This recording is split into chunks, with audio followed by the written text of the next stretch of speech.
Welcome to Backbone Unlimited. My name is Matt Hartsky. In this episode, we're going through 16 elk hunting tips proven to help you fill your tags. This is not going to be a long, drawn-out theory episode. This is rapid fire, practical, straight to the point, because a lot of elk hunters don't need more random information. They need better decisions in the moments that actually matter. Where to hunt, when to move, when to slow down, how to read pressure, how to protect the wind, how to turn sign into a plan, how to stay dangerous after something goes wrong. If you're not familiar with who I am, I've been hunting and guiding Western big game for over 34 years, and I've been a professional strength conditioning and nutrition coach for more than 30 years, and I'm here to help you become a more successful and consistent elk hunter. So let's get into it. Tip number one, hunt where elk are now, not where they were.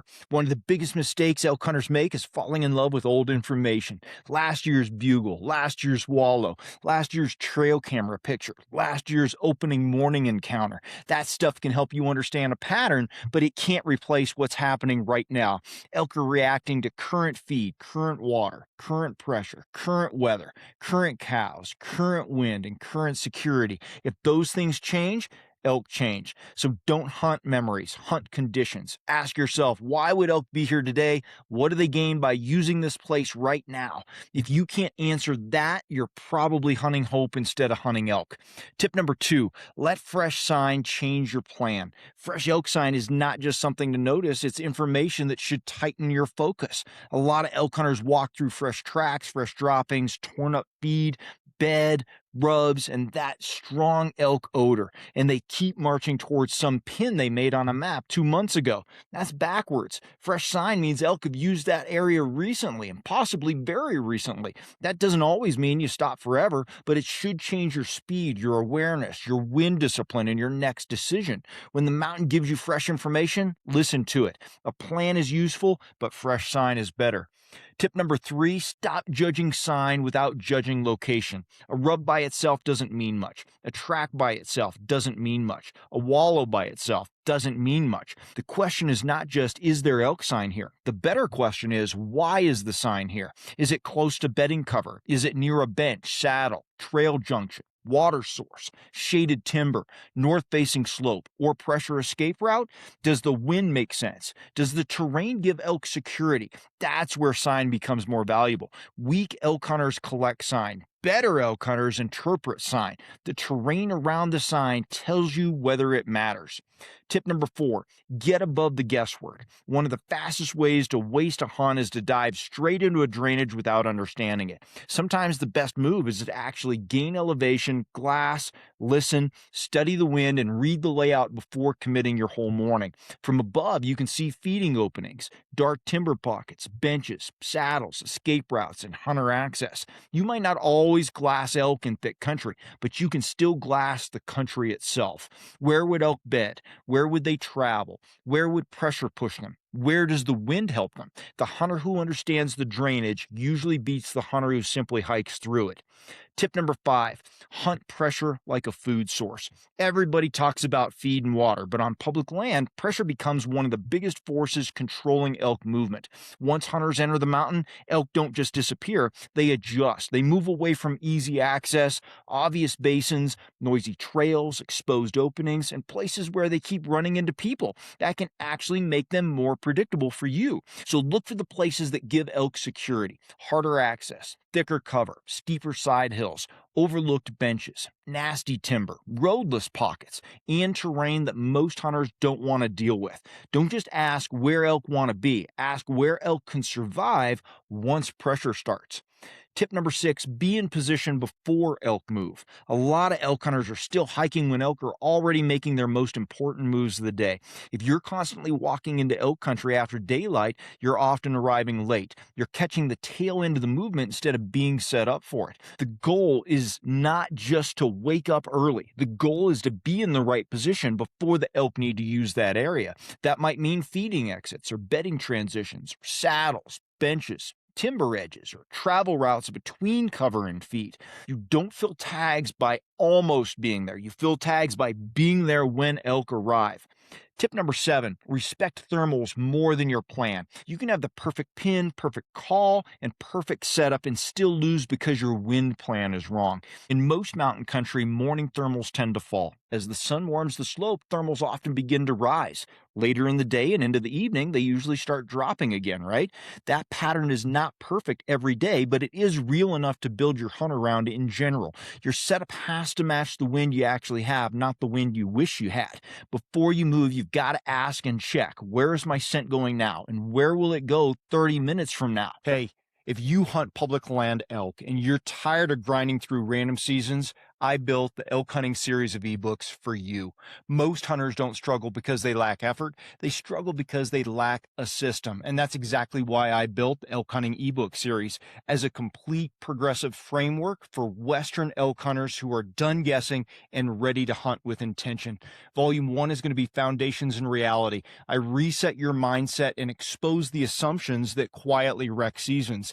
In Volume 2, Finding Elk and Understanding Pressure, you'll learn how elk actually move under pressure so you can anticipate instead of react. In Volume 3, Terrain, Wind, and Position, I break down how to use landscape and thermals to consistently create opportunities. In Volume 4, Calling, Silence, and Pressure, sound becomes a decision tool, not an impulse. In Volume 5, Bow Hunting Execution, we're talking about close range strategy so you can finish your encounters. And in Volume 6, Late Season and Post-Rut, we're talking about how elk shift after the rut and how to adapt when others quit. This is a system built for consistency. This isn't theory. It's a structured system to help you find elk, read country, and make confident decisions every season. Buy each volume individually or bundle them all to save 50% off at backboneunlimited.com. Tip number 8, don't call from where you want to shoot. That is a huge calling mistake. If you make elk sounds from the exact place you plan to shoot, you often pull the bull's eyes, ears, and attention directly to your position.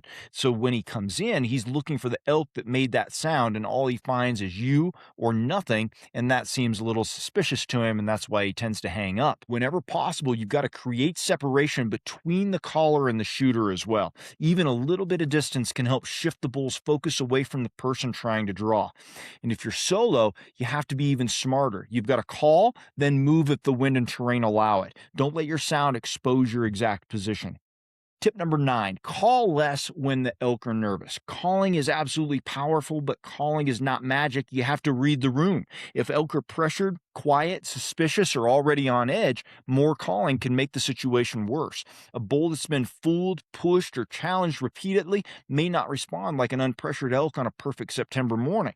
Sometimes soft cow sounds are better than aggressive calling. Sometimes one bugle is enough. Sometimes it's raking. Sometimes no call is the right call. You need to read the mood of the elk. Are they fired up? Are they moving? Are they responsive? Or are they tight, cautious, and trying to keep cows safe? The best callers don't just make sounds, they make decisions. Tip number 10, move when the mountain gives you permission. Impatience burns more elk hunts than lack of effort ever will. A lot of elk hunters force movement because they're bored, frustrated, or afraid they're wasting time. But movement should be dictated by wind, terrain, cover, noise. If terrain gives you cover and wind protection, move with purpose. The question is not, do I want to move? The question is, can I move without costing myself the opportunity? Tip number 11, slow down in the right places. You don't need to creep through every mile of country. That's not efficient. Move faster through dead country, move with purpose and slowly through access country, and then cover ground when you need to relocate. But when you hit fresh sign, likely bedding cover, tight timber, benches, wallows, rub lines, trail junctions, or a wind advantage that tells you elk should be close, you've got to slow down way more than you think that you need to. Slow down immediately, take a couple of steps, look, listen, assess, take a couple steps. That's where tags get filled or blown. A lot of elk hunters move too slow where elk are not, and too fast where elk are. You've got to learn the difference. Speed is a tool. Patience is a tool. Use the right one in the right place. Tip number 12, build multiple plans before the hunt starts. If you only have one plan, you're not really prepared for elk hunting. You need a morning plan, a midday plan, an evening plan. a pressure plan, a weather plan, and a backup access plan at least, because something is going to change. The wind's going to switch. Another hunter is going to beat you to a trailhead. Elk are going to be lower than expected. Elk are going to be higher than expected. A road might be rougher than you thought. The bull's going to bugle from a place you didn't plan for. When you have multiple plans, you stay calm. Preparation keeps emotion from running the hunt, and emotional decisions ruin elk opportunities. Tip 13. Don't burn the best country too early. Some country is just too valuable to charge into recklessly. If you find a bedding pocket, sanctuary bench, dark timber basin, or a core area that elk are using to escape pressure, don't blow it up just because you're excited. Hunt the edge first. Study access. Watch the wind. Figure out how elk enter and leave. Look for the setup that gives you the highest odds with the lowest disturbance. A lot of elk hunters find good country and they immediately ruin it. The goal is not to step into the best spot as fast as possible. The goal is to kill an elk there without educating every elk in it. Tip number 14, train for the pack out, not just the hike in. A tag is not filled when the arrow leaves or the rifle goes off. A tag is filled when the elk is recovered, broken down, protected, and packed out safely. All of it. Not wasting it up there because you weren't prepared. That means your preparation has to include more than cardio. You need legs that can climb, lungs that can recover, hips and back that can handle load, and a mind that doesn't fall apart when the real work begins and things get tough. A lot of elk hunters prepare for the hunt and under-prepare for the consequence of success. The shot is the exciting part, the easy part. The pack out is where the mountain checks your preparation. Tip number 15, make the first shot the best shot. Capitalize on your opportunity. Elk are really tough animals. You can't treat shot execution like an afterthought. Distance matters. Angle matters. Wind matters. Rest matters. Breathing matters. Your emotional control matters. Just because you can see an elk doesn't mean you should shoot. The goal is not to send something and hope. The goal is to take the highest quality shot you can take under real conditions. If the angle's wrong, you've got to wait. If the bull is moving, stop him if you can. If you're not steady, don't rush. A clean shot is not just an ethical responsibility, it's one of the biggest tag filling advantages you have. And tip number 16, stay dangerous after the first failure. Elk hunting is full of failure. I will fail hundreds or thousands of times this season. You're going to lose the wind. You're going to blow a stalk. You're going to call at the wrong time. You're going to miss a move. Another hunter might mess up your setup. Elk are going to do something you didn't expect. That doesn't end the hunt unless you let it. The best elk hunters reset quickly. They don't spiral. They don't spend the next 6 hours mentally replaying one mistake. They learn, they adjust, and they stay in the game. A lot of tags are filled after the first plan fails. Last year, I had 27 plans fail before one finally came together. Your ability to recover mentally might be the difference between going home with a story and going home with meat. And that's the point of these 16 tips. Elk hunting success is usually not about one magical tactic. It is the result of better decisions stacked all day long, day after day. Where you hunt, how you read sign, how you handle pressure, how you manage wind, how you call, how you move, how you prepare your body, how you execute the shot, how you respond when something goes wrong. That's what fills tags. Not guessing, not hoping, not just hiking harder or more. Better decisions repeated over and over until the opportunity finally shows up. Now, if this episode made you realize you need a better elk plan this season, don't just watch another video and hope it all comes together.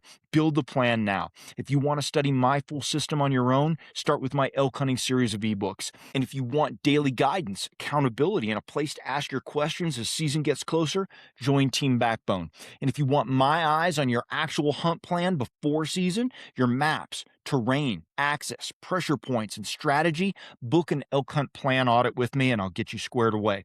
The hunters who are ready in September are the ones who start tightening their plan right now. Go to backboneunlimited.com and choose the path that fits where you are right now. Thanks for being here. I appreciate all of you. I look forward to seeing you in the comments. Until next time, train harder, hunt smarter, and never settle.